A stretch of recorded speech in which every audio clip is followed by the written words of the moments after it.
By dawn, the city would swear he survived by luck. But it was a waitress who rewrote fate. The restaurant was the kind of place that made people whisper instead of laugh. Gold light poured from chandeliers like melted honey, sliding across crystal glasses and polished marble until everything looked too expensive to breathe in. Even the music was careful, soft piano notes that never climbed too high, like the room itself feared drawing attention. At table 12, a senator leaned close to a banker and spoke with the serious face of a man confessing sins. At table 7, a foreign investor watched the doors more than his plate. Everyone here came to be seen, and to make sure the wrong people didn't see them.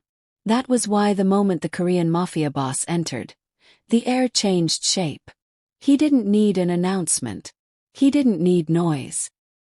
He didn't need to raise his voice. Silence arrived before him like a bodyguard walking ahead. Heads lowered.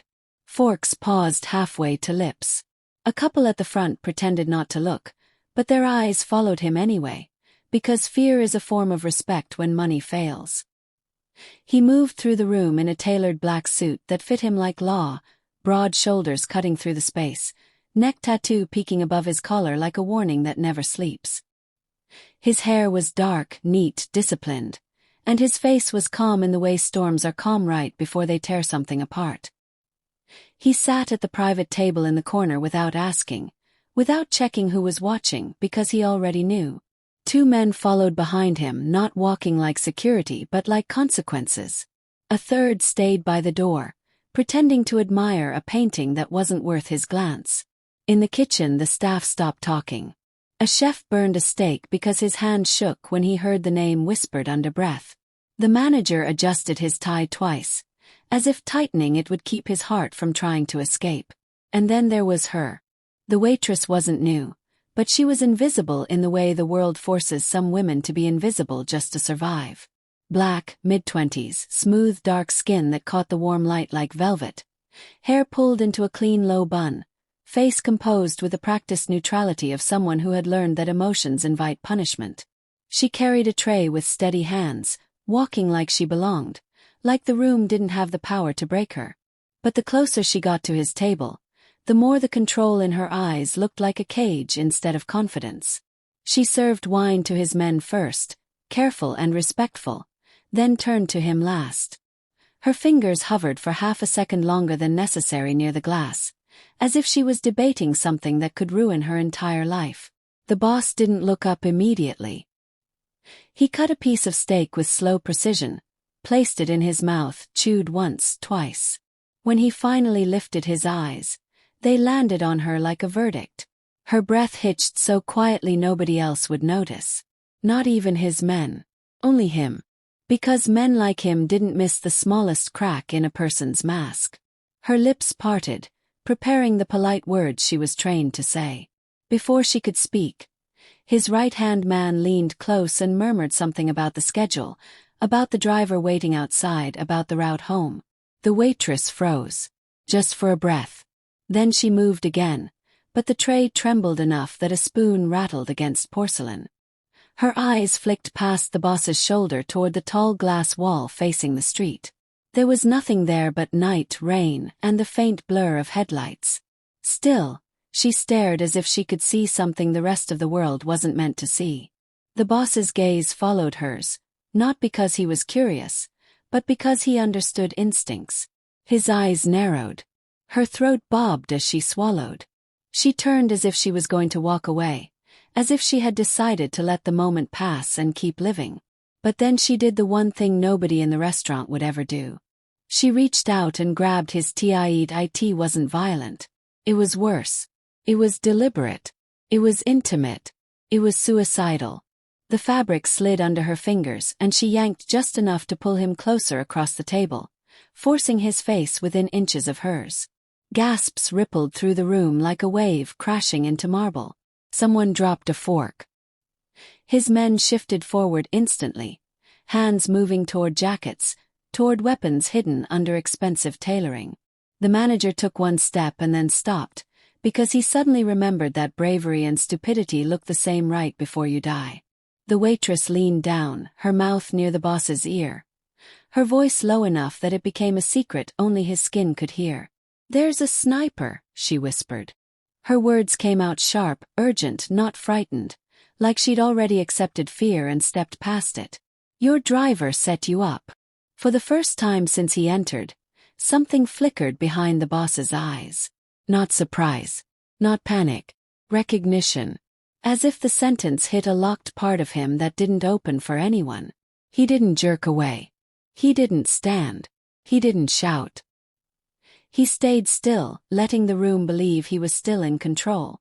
But his jaw tightened, and the tendons in his neck rose under ink. "Why are you telling me?" he asked softly, barely moving his lips. Her fingers stayed curled in his tie like she couldn't release it without collapsing. "Because you're about to die," she breathed. "And I don't have time to explain." His gaze didn't move to the ceiling, to the balcony, to the shadows. It moved to his guard near the window. One glance, one command without sound. The guard's eyes scanned the glass wall, then halted. A tiny red dot trembled on the crystal, dancing near the edge of the boss's shoulder like a devil's fingertip. The guard's face drained of color. At the same moment, the boss placed his fork down with quiet care, and the waitress felt the shift in him, like a blade being drawn slowly from its sheath. Across the street, somewhere in the rain, metal clicked. The red dot steadied. And then the night cracked open with a single gunshot. The gunshot didn't sound like a bang inside the restaurant. It sounded like the world outside had split open. Glass didn't shatter, not fully. Not yet, but the vibration ran through the window like a scream trapped under ice. For one breathless second, nobody moved. Not the senator with his mouth still open around a sentence. Not the bride-like woman in pearls who had been laughing too loudly 5 seconds ago. Not even the men who had spent their entire lives pretending fear could be negotiated. They all froze the same way animals freeze when the forest goes silent. Because in a room like this, violence wasn't supposed to enter. It was supposed to stay outside, behind tinted windows and bodyguards and polite lies. The Korean Mafia boss didn't flinch. That was the part that broke the illusion completely. While everyone else reacted like humans, he reacted like a decision. His hand slid across the table and caught the waitress's wrist, not roughly, but with a kind of precision that made pain optional and obedience unavoidable. His other hand pushed the edge of the table just enough to shift his body out of the sniper's clean angle. It was subtle. It was smooth. It was practiced. His men moved at the same time. Silent, synchronized, like shadows that had been trained to anticipate gunfire the way normal people anticipate rain. 2 guards stepped between him and the glass wall without hesitation, shoulders wide, chests forward, ready to take what was meant for him. A third was already speaking into a hidden mic, voice calm as if he was ordering coffee. "Roofline. Inside. Check reflections. No panic. No shouting." Panic was for the powerless. Across the restaurant, someone finally screamed. It was short, strangled, quickly swallowed by the sound of chairs scraping back. A few customers started to stand, instinct dragging them toward exits. They didn't make it far. The moment they took their first step, men in black suits appeared where there had been empty space. Not running, not rushing, just there, blocking doors, blocking hallways, blocking hope. The waitress realized with a jolt that the restaurant had never truly been open. It had only been pretending. A hostess tried to smile and calm the guests, but her lips trembled too hard to hold the lie. The manager's hands lifted in surrender before anyone even pointed a weapon at him, because he understood the rules of power better than anyone in the room. The boss kept his eyes on the waitress. Not on the glass. Not on the screaming woman. Not on the senator who was now sweating through his collar. Her. Because she was the only new variable. She was the only one who had touched him and lived. "You knew," he said quietly, so quietly it sounded like a thought. Her throat worked. She could feel everyone staring at her now like she was the one holding the gun. "I saw the light," she whispered, her voice thin but steady. The dot. It was on the glass before it steadied. He was waiting for you to lean forward. The boss's gaze flicked to his right-hand man. Just a glance, just enough. His right-hand man nodded once, then stepped away without asking questions. The waitress felt a cold rush crawl up her spine. That nod meant something. It wasn't agreement. It was confirmation that a plan had already begun. A second later, a sharp metallic sound came from the kitchen entrance as another guard shoved it closed. Someone turned the lock. From the outside, a valet knocked once on the glass doors as if he hadn't heard the gunshot. Then he stopped knocking and disappeared into the night. The boss lifted his chin slightly, looking past his own men toward the front exit. "Seal it," he said. 2 words. No volume. No drama. Yet the effect was immediate. The doors were locked.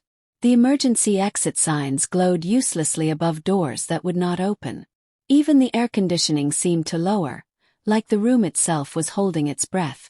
Inside the silence, whispers died mid-syllable. People tried to call the police, but a few phones suddenly lost signal, bars draining away like blood. The waitress's eyes widened. That wasn't coincidence. That was control. She tried to pull her hand back, a reflex to escape the orbit she just entered, but his grip tightened by a fraction, just enough to remind her she didn't belong to herself right now. "Look at me," he said. Her gaze snapped to his. His expression hadn't changed. Still calm. Still sharp. Still unreadable. But his eyes were darker now, like something had woken up behind them. "Was it a miss?" he asked. "Or a message?" The waitress swallowed hard. "A warning," she whispered. "If they wanted you dead, you wouldn't be breathing." A faint, dangerous curve touched the corner of his mouth. Not a smile, but something colder. "Good," he murmured, as if relieved by the worst answer. Then he leaned in just enough that the rest of the room couldn't read his lips. "Because warnings," he said softly, "mean we still have time to punish someone." Her pulse hammered. She realized then that the gunshot didn't scare her as much as his calm did. Calm meant intention. Calm meant inevitability. Calm meant someone was about to disappear. He loosened his grip on her wrist, not freeing her, just allowing her blood to flow again. His voice dropped, softer than the piano that had stopped playing. "Say it again," he told her, and this time it wasn't a request. Slowly. The waitress's lips parted, breath shaking against his knuckles. She forced the words out before fear could choke them. "Your driver," she said. "Your driver set you up." The boss's eyes didn't blink. They didn't widen. They didn't soften. But something in his face shifted, almost invisible, like a door closing quietly in a hallway. He leaned closer until she could smell faint smoke on his suit, like he'd walked through fire long before tonight. "Who?" he asked, voice gentle enough to be mistaken for kindness. "Paid him." Her wrist still burned where his fingers had held her, not from pain, but from the fact that she'd been touched by a man everyone else avoided like a curse. The restaurant stayed locked in a strange half-life. No screaming now, just frightened breathing and the soft, broken noises of expensive people trying not to look scared. Someone's wine glass tipped over without the courage to crash. A thin stream of red crawled across the white tablecloth like a slow accusation. The boss finally released her completely, but the freedom didn't feel real. It felt like he'd simply moved the cage from his hand to the room itself. His men didn't stop scanning. Their eyes tracked corners, ceilings, glass reflections, every surface that could hide death. The boss stepped back into his seat as though he'd never stood. As though no bullet had ever kissed the night air. He reached for his chopsticks again with the same calm, but he didn't eat. His attention stayed on her like a blade laid gently against skin. "Tell me," he said, voice low enough to be private, "how you knew." The waitress forced her shoulders down, forced her face into something steady. She could still feel the gaze of every customer behind her, but she didn't turn. Turning would make her look guilty. And right now, guilt was a death sentence. "Patterns," she said carefully. "People like you don't get surprised unless someone you trust opens the door." His eyes narrowed just slightly. "And my driver?" "He was too calm," she replied. Her throat was dry, but she kept speaking before fear could steal her words. He came in earlier. Not as a customer. Not as staff. He stood near the side entrance like he owned the shadows. He didn't look at the menu. He looked at the windows. A flicker of something, interest maybe, moved through the boss's expression. Windows, he repeated, tasting the word like it had meaning. She nodded, then immediately regretted it. Nodding felt like agreement with her own involvement, like she belonged in this conversation, like she had the right to accuse anyone connected to him. I was polishing the glass, she whispered. You know the tall panel by the private booth? I could see the street in it like a mirror. I saw the outline of a case in the reflection. Black. Long, too narrow for a guitar, too careful to be random. Her voice tightened. Then I heard him speak. The boss didn't interrupt. That was worse. When powerful men interrupted, you could pretend they were emotional. When they listened, you knew they were calculating. He took a call, she continued. He thought nobody would understand because he used slang. Low voice. But he said a phrase I've heard before. She hesitated, and the boss's gaze sharpened again, warning her that hesitation could be mistaken for lying. He said, the guest is seated. Wind is stable. 2 minutes. Her stomach turned as she repeated it. She could still hear the driver's tone in her mind, casual and almost bored, like he was ordering delivery. The boss's fingers paused on the chopsticks. Not trembling, just stopping. Somewhere behind him, one of his guards shifted his stance, the faint sound of leather creaking in the silence. 2 minutes, the boss murmured. That's why you grabbed my tie. She didn't answer directly. Saying yes would mean admitting she'd touched him on purpose. She glanced down at her apron, at the small stain of sauce near the pocket. A harmless detail that suddenly felt like proof she was just a worker. I didn't want to, she said softly. But I saw your angle. The way you lean forward when you listen. Like you don't believe in danger enough to respect it.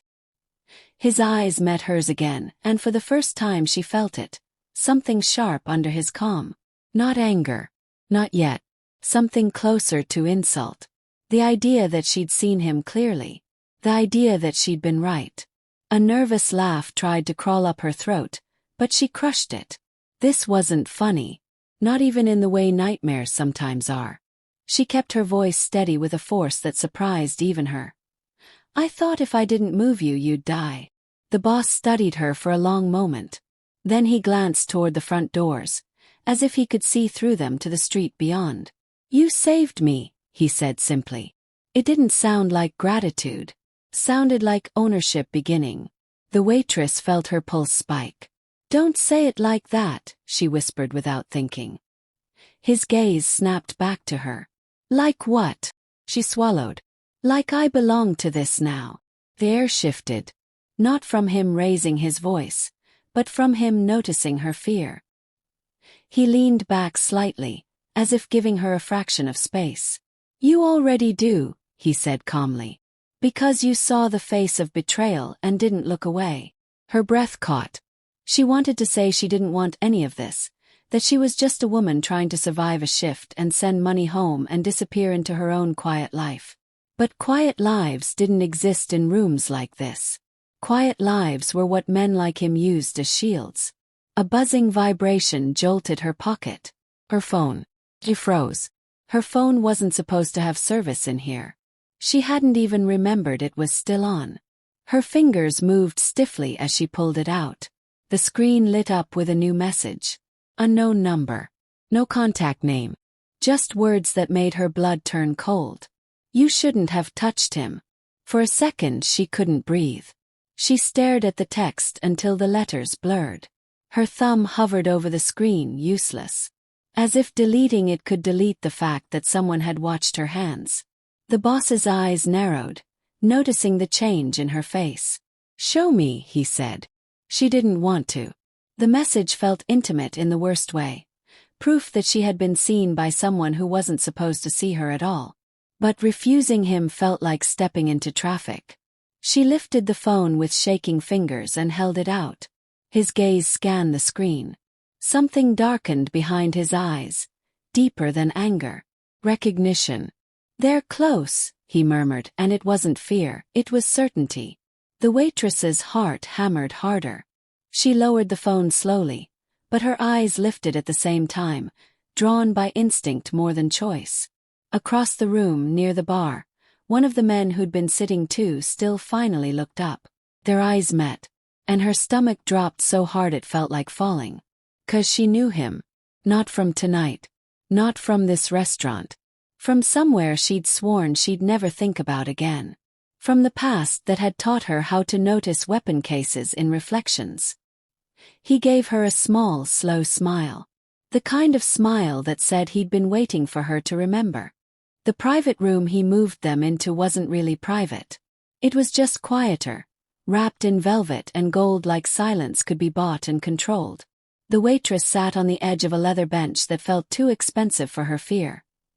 Her hands still trembling like her body hadn't caught up to the fact that she was alive. Outside the frosted glass, footsteps moved with purpose. His men, security, staff being ordered out of their own building like the restaurant had become a war zone without ever raising its voice. The boss stood near the wall-mounted screen, one hand in his pocket, the other holding a phone that never stopped vibrating with messages he didn't need to read twice. His suit was flawless. His expression wasn't. It was the kind of calm that came from something deeper than control. Came from offense. "Your driver," she said quietly, because the word kept circling her thoughts like a vulture. "You believe it was him." The boss didn't look at her yet. He tapped the screen once. The security feed jumped to the front entrance. Then the side corridor. Then the alley behind the kitchen. His eyes moved faster than the footage. Like he didn't need the camera to tell him the truth. He needed it to confirm what he already knew. "I don't believe," he murmured. "I confirm." The footage showed the driver earlier that evening, stepping into the building through a staff entrance without being stopped. He didn't wear a uniform. He wore a black coat, sharp and fitted, the kind of coat men wore when they wanted to look like they belonged anywhere. He moved like he owned the hallway. No hesitation. No nerves. He nodded at a guard and the guard nodded back. Like it was normal. Like betrayal had a routine. The boss replayed the moment twice. He paused it on the driver's face. Then he zoomed in on the guard who let him pass. "That's not one mistake," the boss said, voice almost bored. "That's a system." The waitress swallowed hard. Maybe they were scared of him. The boss finally glanced at her, and the look made her regret speaking. "My men are trained to fear me more than anyone else." He turned back to the screen. A new camera angle appeared out front near the valet. The boss's car was visible, black and sleek under the soft lights. It had been parked in the exact position the restaurant manager would choose for him. Perfect view, perfect entrance, perfect exit. But as the footage continued, the waitress saw the car shift. Subtle, almost innocent. Someone moved it a few feet. Just enough to change the angle. Just enough to place his seat exactly where a sniper would want it. Her stomach tightened like a fist. "They repositioned it," she whispered. The boss nodded once. "For the shot." He zoomed in again. The driver was there, keys in hand, calm. He didn't look around like a man afraid of being caught. He looked around like a man waiting for confirmation. The waitress's throat went dry. Then why didn't they shoot again? Why only one? The boss's eyes narrowed slightly, and for the first time his calm shifted into something sharper. "Because it wasn't meant to end tonight." He tapped his phone. His right-hand man answered immediately. The boss didn't ask questions. He gave commands, low and precise, like he was moving pieces across a board only he could see. "Check the driver's apartment. Check his mother's nursing home. Freeze every account tied to him. Shut the city gates if you have to." The boss's jaw tightened. "Now." He ended the call and stared at the security feed again like he could force the screen to confess. The waitress shifted on the bench, the leather squeaking too loudly in the silence. She felt trapped between luxury and violence, between his calm and whatever waited outside. "He's gone," she said because she could feel it. Gone didn't mean missing. Gone meant planned. The boss's phone vibrated again. He read the message without blinking. Then he turned the screen of the phone toward the security camera footage, syncing something. A digital map appeared. His car's tracker. The dot representing the vehicle was no longer in the valet zone. It had moved, quietly, while everyone inside pretended to eat. "He took the car," she breathed. The boss's stare stayed fixed. "He didn't take it," he corrected. "He returned it." Her eyebrows pulled together. "Returned it to who?" The boss didn't answer immediately. Instead he pulled up another message thread. Bank transfers, names hidden under corporate layers, numbers that meant nothing to ordinary people. But he saw meaning like a language. His thumb stopped on one line. Payment. Large. Clean. Not cash. Not street money. Something polished enough to pass through a boardroom without suspicion. The sender name wasn't the driver. It wasn't a rival gang. It was worse. It was a foundation tied to a respected family with media influence and political dinner invitations. A family people praised publicly and feared privately. The waitress watched his face change in a way she hadn't seen when the gunshot cracked the air. This was not surprise. It was confirmation of something he'd been refusing to admit. "Your enemy," she whispered. "Someone higher," he said. His voice went colder. "Someone who thinks they can touch my life without consequences." He leaned closer to the screen, eyes locked on the sender's name. And then he spoke a name under his breath that didn't sound like a threat. It sounded like a curse. The waitress didn't ask. She didn't want to know. Knowing was what got people buried. But the boss's next words were quieter than everything else he'd said tonight. Quieter and heavier. "It came from inside my ally network." The waitress's chest tightened. Then the driver wasn't the real problem. The boss's eyes flicked to her. "No," he said softly. "He was just the hand." He stepped closer, close enough that she could smell clean cologne over danger, close enough that his shadow covered her like a warning.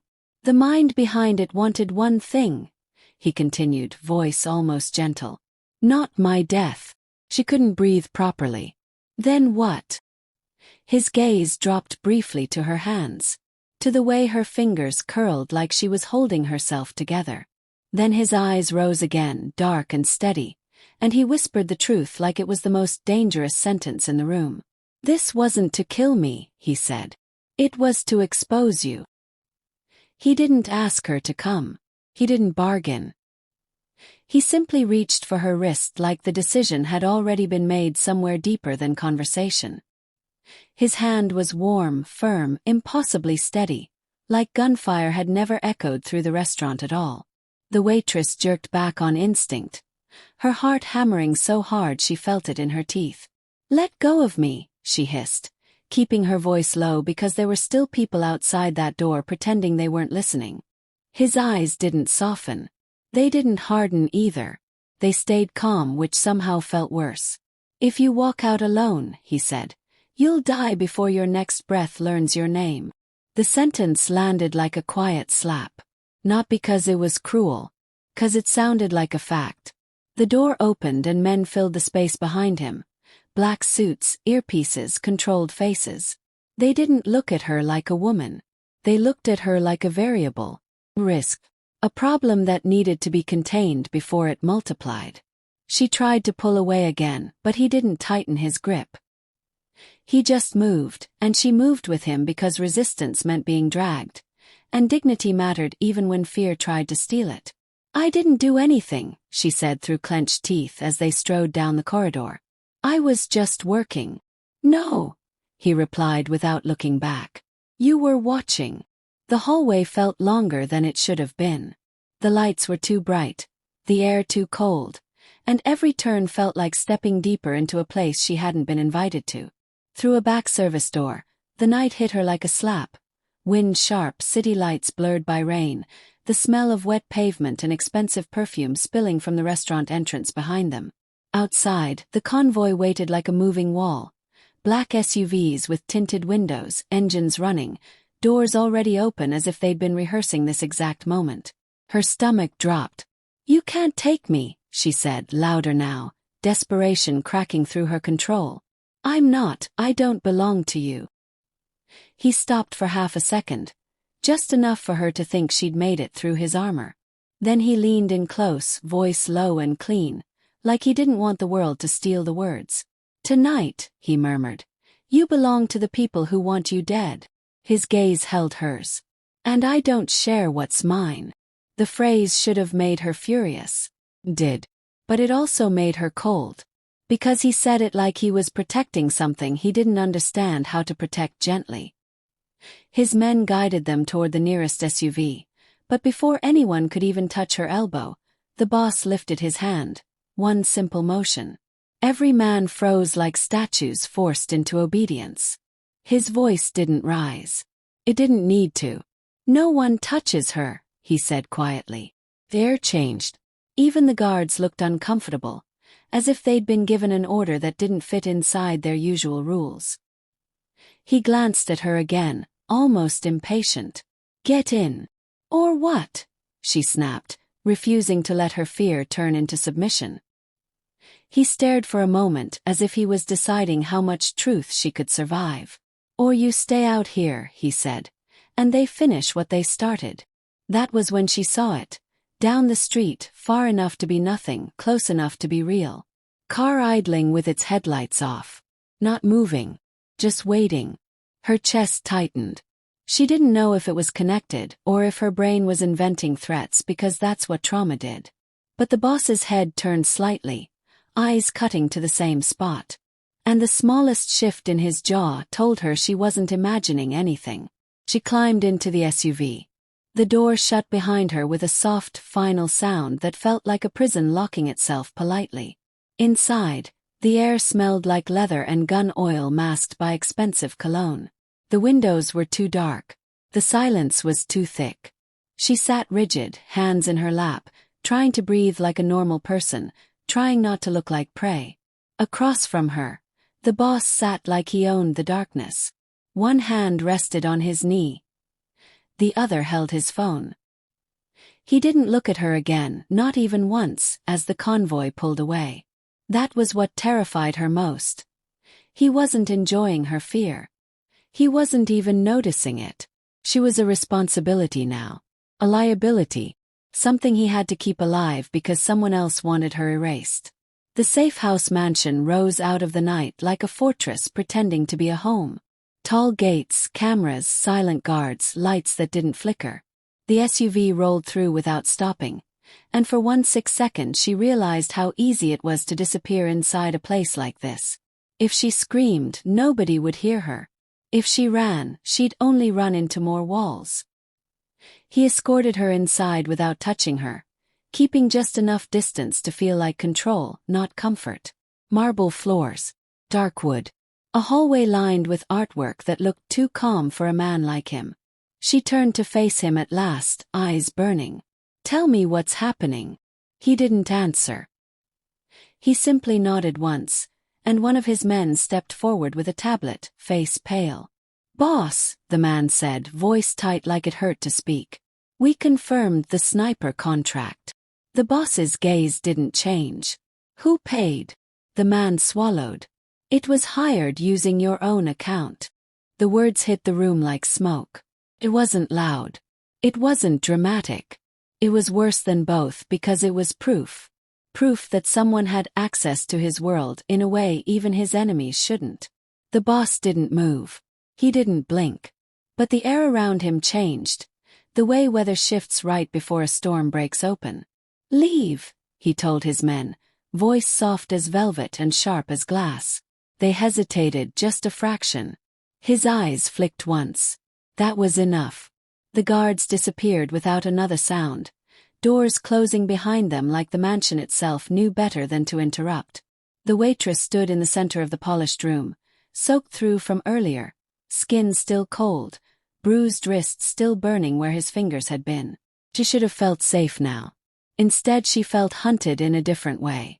The boss looked at her like a man reading a page he didn't want to finish. "Sit," he said. He didn't. I'm not your prisoner, she replied, and hated how her voice trembled on the last word. He didn't argue. He only tilted his head slightly, watching her like he was counting her breaths. Then stop acting like you're about to run, he said. Her throat tightened. She forced herself to unclench her fingers. I didn't ask to be dragged into this. No, he said calmly. You asked to survive. Silence stretched between them. Not peaceful silence. The kind that makes you hear your own heartbeat and hate it. She swallowed hard. That account, she whispered. If they used your money. It means this isn't just betrayal. It's permission. His eyes narrowed, almost amused. Not because it was funny, but because she'd said something only his world understood. You speak like someone who's seen contracts written in blood, he murmured.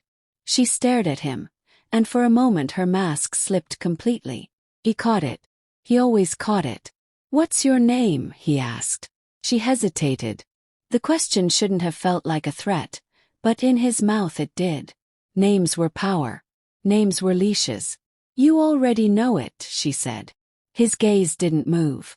Not the one you're using. Her chest rose sharply. She turned her face away, but it was too late. He'd seen the fracture. I'm a waitress, she said too quickly. That's all. He leaned forward just slightly, elbows resting on his knees. His voice dropped even lower. A waitress doesn't drag my tie like she owns my pulse. Her stomach flipped. A waitress doesn't notice sniper angles through glass. He paused, letting every word land. A waitress doesn't understand what it means when my driver reroutes my convoy. She snapped her eyes back to him. I didn't understand. I heard. You heard code, he cut in. Not angry. Not loud. Just exact. And you didn't freeze. The room felt tighter, like the walls were listening. She forced herself to hold his gaze. I froze, she said, breathless. I just moved anyway. His eyes flickered, something old and unreadable passing through them. Why? He asked. Her mouth opened, closed. The truth pressed against her ribs like a blade trying to get out. Because I know what happens when you don't move fast enough, she whispered. The boss's expression shifted, barely. But she felt it. Like the moment a gun is unholstered without anyone seeing it. Where did you learn that? He asked. Not in a restaurant. She exhaled slowly, hands shaking now without permission. I wasn't supposed to be here, she admitted. Not in Korea. Not in this city. Not anywhere people like you exist. He watched her carefully. People like me. She laughed once, bitter and small. Men who can erase someone's life with one phone call. His jaw tightened. Answer. She swallowed, eyes stinging, not with tears, she refused those, but with something sharper. Shame. Exhaustion. Survival. My name isn't the one on my uniform, she said quietly. That name is borrowed. The air went cold. Why? He asked. Because the real one gets people killed. His gaze didn't blink. Who are you hiding from? Her voice thinned. The kind of men who don't leave bruises where people can see. The kind of men who ruin you quietly and call it business. His eyes darkened. And you thought hiding as a waitress would save you. It did, she said, almost pleading. For a while. He stood, and the movement made her flinch even though he didn't come closer. He walked to the window, looking out at the estate like it was a chessboard he owned. A fake identity, he murmured. A woman who understands Mafia patterns. A driver betrayal timed perfectly. He turned his head slightly, enough for her to see his profile harden. You didn't stumble into my night. Her throat tightened. I didn't plan this, she insisted. I didn't know it was you. I swear. He looked back at her. But you recognized the signs. She hesitated, then nodded once. Because I've seen them before. His voice sharpened just a little. Where? She almost didn't say it. Almost. But the lie was rotting inside her faster than fear. The sniper group, she whispered. They're not new. His eyes narrowed. Speak. Her hands clenched. They were there, she said, words shaking. The night everyone calls an accident. The boss went still. Completely. Like a statue carved out of restraint. What night? He asked, voice barely a sound. She inhaled, and the name tasted like ash. The massacre, she whispered. The one you survived. The room went dead quiet. Even the lights seemed to hold their breath. For the first time since she grabbed his tie, the boss looked like a man who couldn't move his own body. His eyes weren't on her anymore. They were on something behind her. Something years ago. Something burning. When he finally spoke, his voice was so calm it felt like a funeral. That massacre, he said slowly, made me who I am. Morning didn't come with sunlight. Came with a warning. Seoul woke up the way a city wakes when it knows something big moved in the dark. Cars driving slower, people speaking softer, shop owners glancing up at security cameras like they suddenly remembered they existed. The streets looked normal, but the air felt tight, charged, like the city itself was holding its breath. Inside the boss's estate, the silence had weight. It pressed against the walls, against the ceiling, against her skin. The waitress stood near the window, wrapped in a coat that wasn't hers, staring out at gates that looked less like protection now and more like a sentence. Behind her, the house moved like a machine preparing for war. Men whispered into earpieces. Screens lit up with camera feeds and street maps. Names flashed. Routes changed. Doors locked. Nothing dramatic. Nothing loud. That was the part that terrified her the most. It meant this wasn't panic. It was protocol. The boss was already dressed, already controlled again, but something in his eyes hadn't cooled since she said the word massacre. Like the past had reached through time and grabbed him by the throat. They tried to kill you, she said quietly, more to herself than to him. He didn't answer. He only watched a screen where a grainy image played on loop. Restaurant glass, a red laser dot, a split second of movement, then the crack of a shot. Over and over. Like the city was forcing the moment to repeat until someone bled. This isn't about me anymore, she whispered. The boss finally looked at her. It was never only about me, he said. His voice was calm, but his words felt like a door closing. She flinched anyway. Outside the estate, the city was already telling the story wrong. Social media clips spread faster than truth ever could. A shaky video from behind a wine rack. A blurred shot of his guards sealing exits. A caption claiming the boss had executed someone inside the restaurant. Another caption claiming a foreign girl attacked him first. Every version made him look like a monster, because monsters were easier to understand than men who survived. She watched the footage on a guard's tablet, her stomach turning when she realized she was in it too. Not clearly, but enough. The angle caught her hair, the curve of her face, the exact moment she yanked his tie and forced him to lean down. Strangers were commenting like they knew her. Like she was entertainment. Like she wasn't real. Who recorded that? She asked, voice breaking. No one answered her. One of the guards simply looked away, like even speaking would make it worse. The boss stepped closer, taking the tablet without looking at her, eyes scanning the comments the way he scanned threats. His jaw tightened once. It wasn't leaked by civilians, he said. It was released. Her throat tightened. By who? He didn't say her driver's name.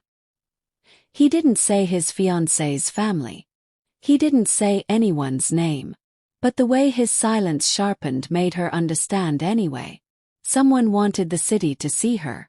Someone wanted the city to remember her face. She turned toward the window again, breathing shallowly. In her head, she heard the gunshot crack like it was still trapped in the air. The warning.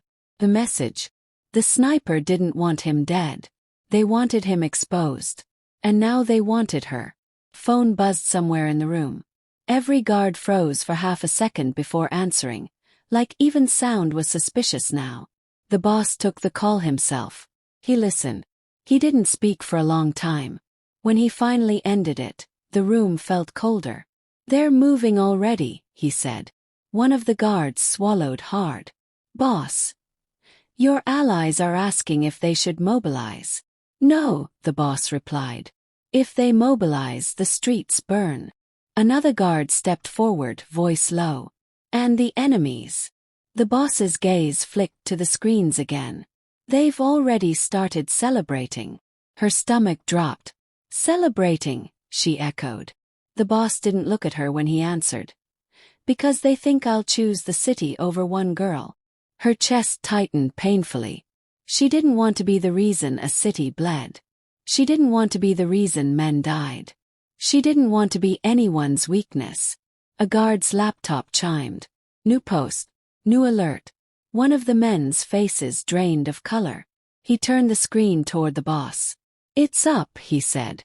The boss didn't move, but the air around him shifted like something violent had stood up inside him. The waitress stepped closer before she could stop herself. The screen showed a black background and a single photo pulled from the restaurant footage. Her blurred face mid-motion, her hand gripping the boss's tie. Under was text written in Korean and English. Bounty. Public. Aimless. Not hidden in whispers anymore. Not sent through secret channels. Posted like an announcement. Bring the girl who saved him. The amount underneath made her knees go weak. It wasn't just money. It was a challenge. A reward big enough to turn strangers into hunters. She stared at it until her vision blurred, until the words felt like they were burning into her skin. They made me a prize, she whispered. Her voice was small, thin, like a person trying not to disappear. The boss's gaze finally met hers.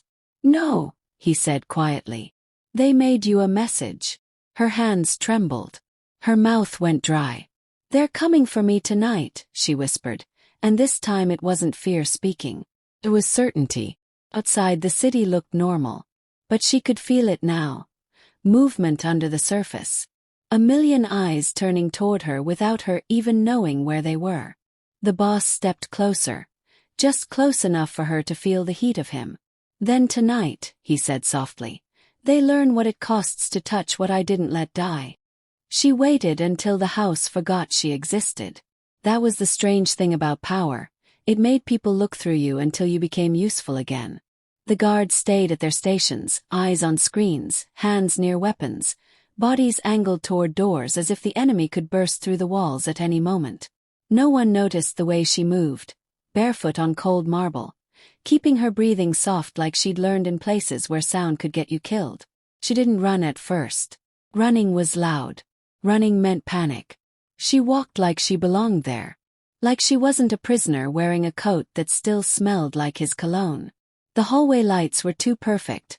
Warm, expensive, designed to make you feel safe. But safety was a lie in a mansion built for war. Every corner had a camera.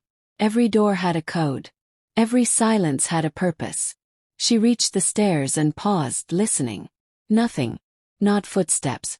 Not voices. Just the distant hum of monitors and the faint click of a guard's radio. The boss was somewhere inside the estate, planning the kind of revenge the city would whisper about for years. And she was standing there realizing something worse than fear. She was part of his plan now, whether she agreed or not. Her phone was still dead. Her identity was still fake. Her face was still circulating online with a price attached. Staying here meant living under his name. Leaving meant living under a bounty. Either way, she wasn't free. She moved again, faster now.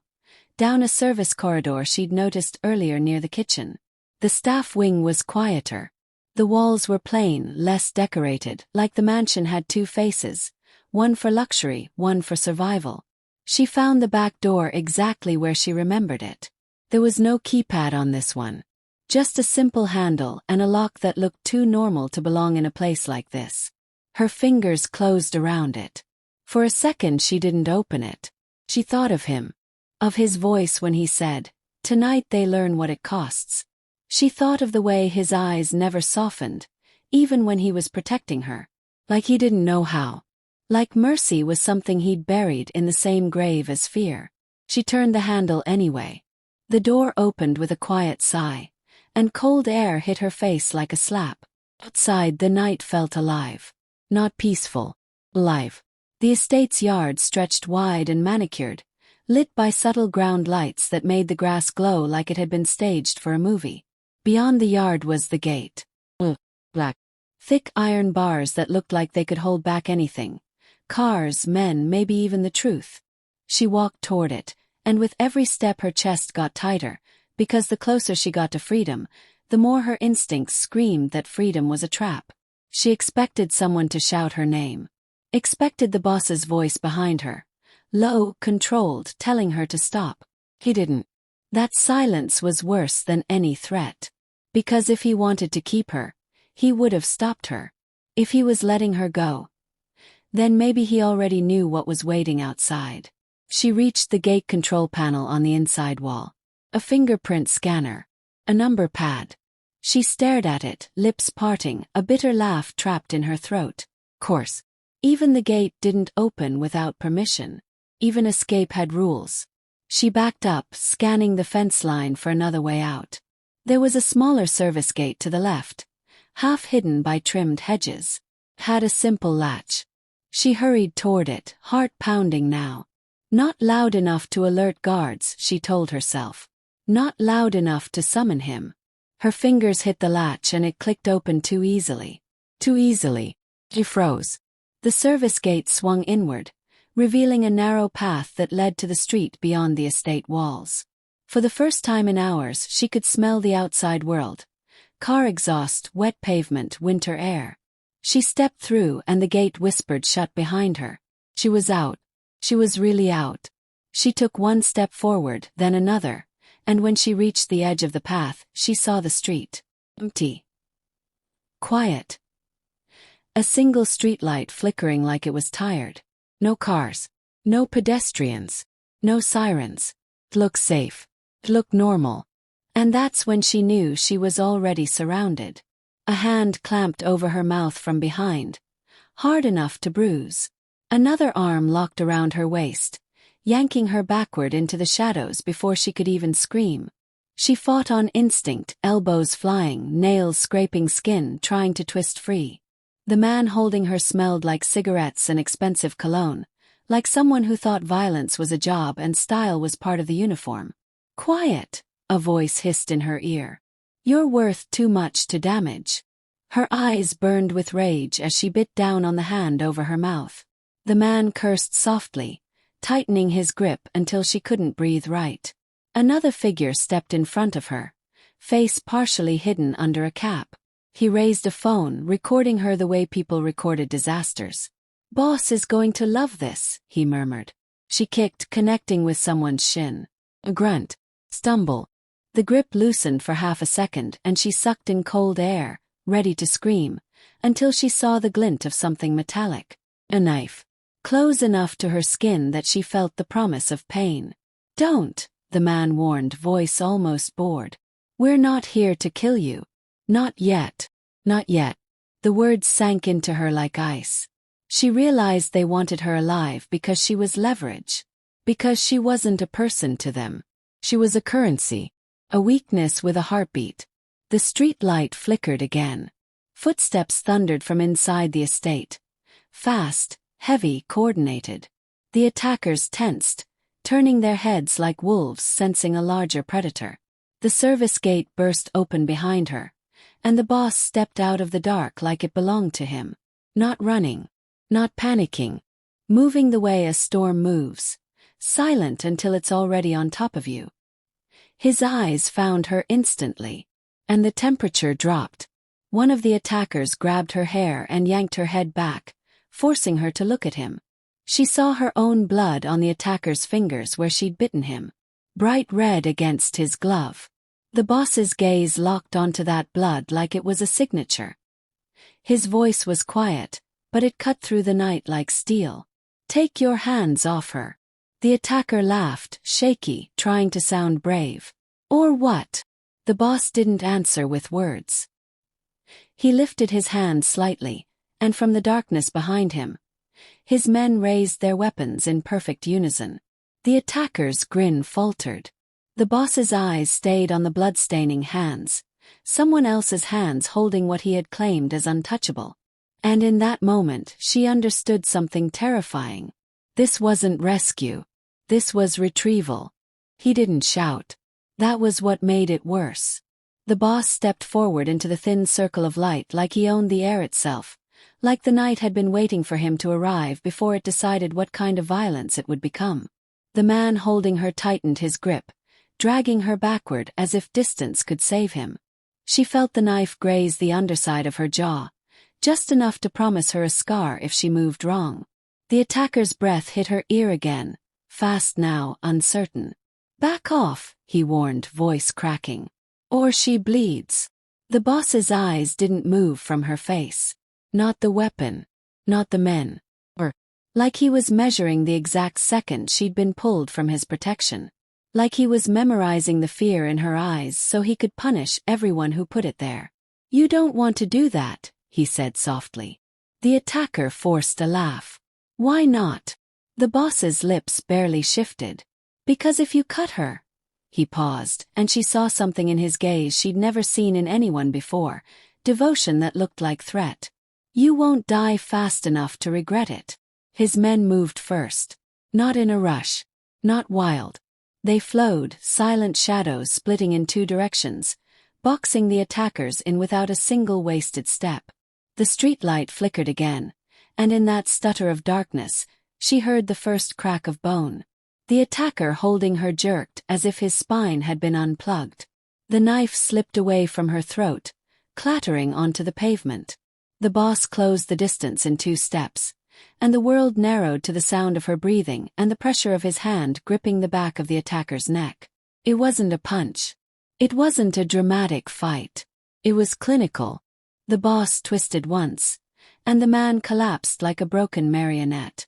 She stumbled forward, free for the first time in minutes, and nearly fell, until the boss caught her by the elbow. His touch was steady. Too steady for a man who was clearly unraveling. She expected him to ask if she was hurt. He didn't. He looked at the bite mark on the attacker's hand, saw her blood there, then turned his head slightly toward his men. "Take their phones," he said. "Every recording, every message, every contact." His voice didn't rise. But the night obeyed him. One man tried to run.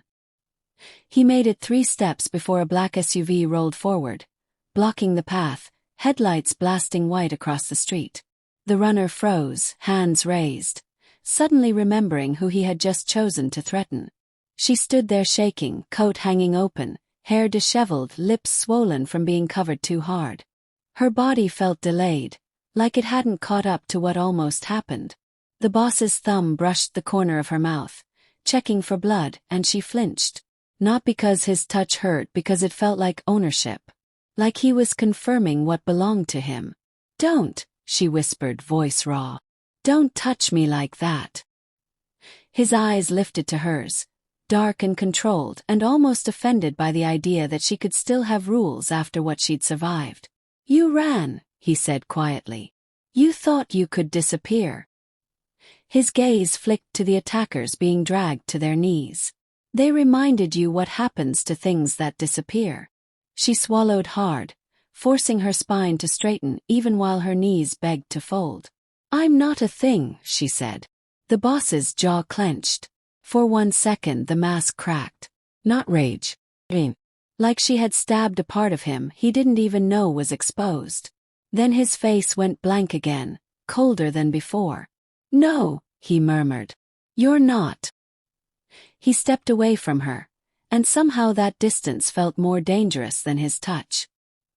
He pulled out his phone, dialed 1 number, and the call connected immediately as if the city itself had been waiting. "Release it," he said. "Now." She didn't know what it was, but she felt the consequences forming in the air. Somewhere engines started. Somewhere people moved. Somewhere a plan began to unfold that wouldn't end with apologies. Her breath hitched when she realized the boss wasn't just saving her.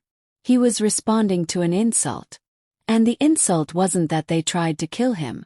It was that they dared to touch her. A notification sound pinged from one of the seized phones.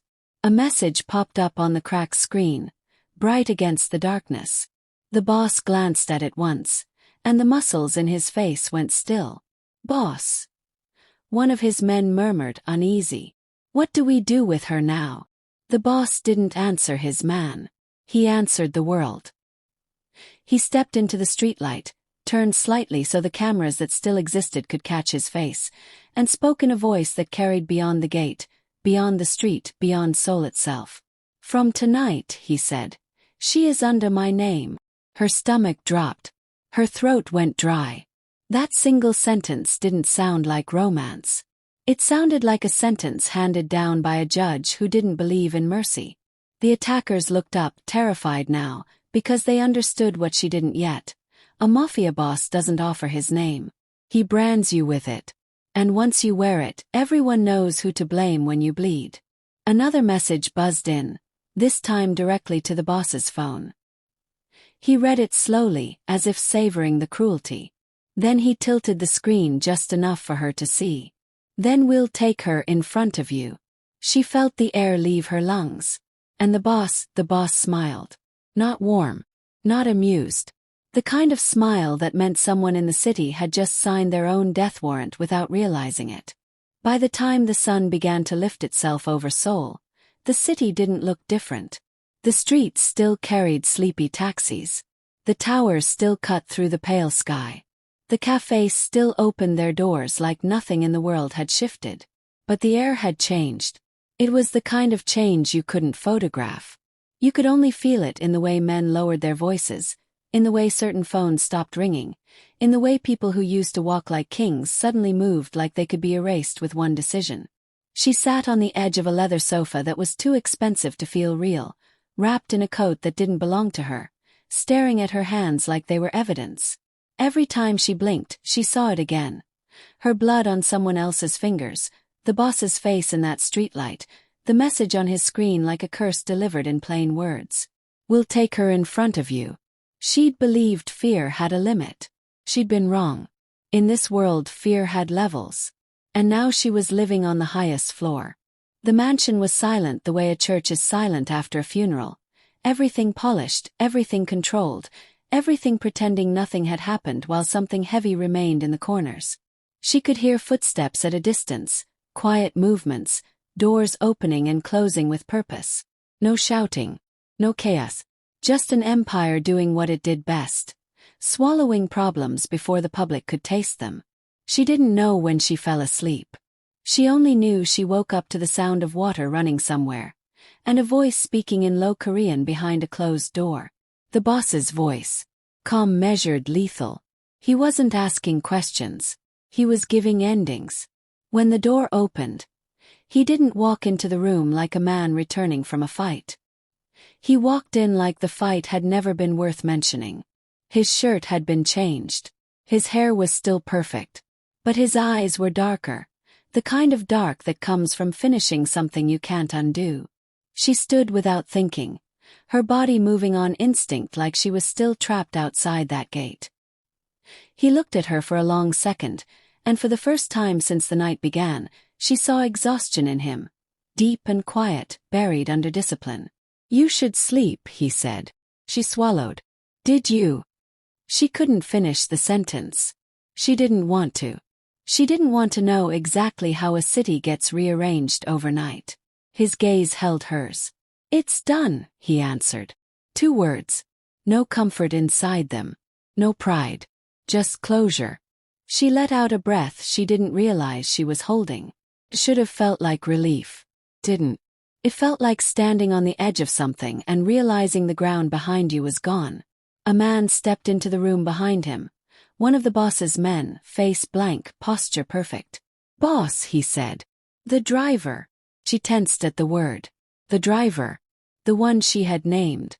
The one who had already been treated like a ghost the moment the first shot cracked the air. He tried to run, the man continued.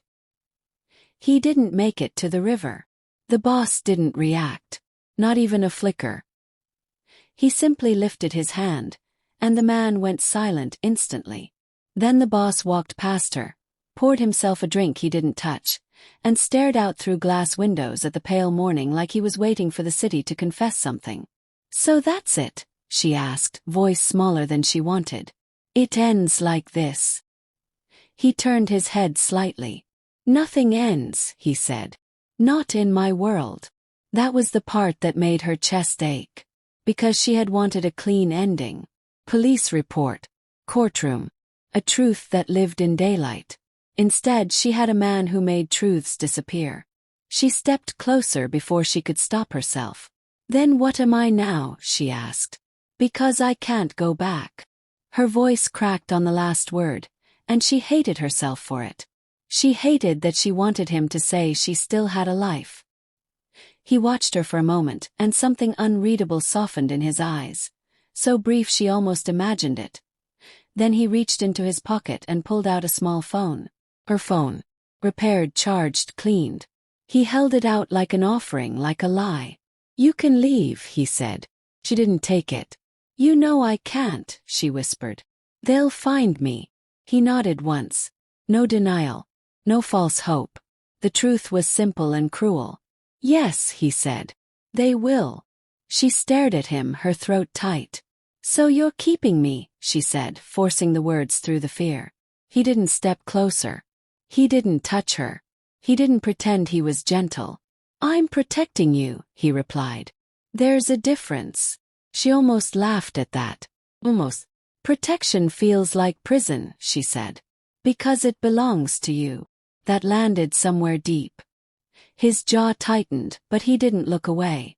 Everything has a cost, he said quietly. You saved my life. He paused, and when he spoke again his voice was lower, rougher, like admitting it tasted bitter. Now you'll pay for it.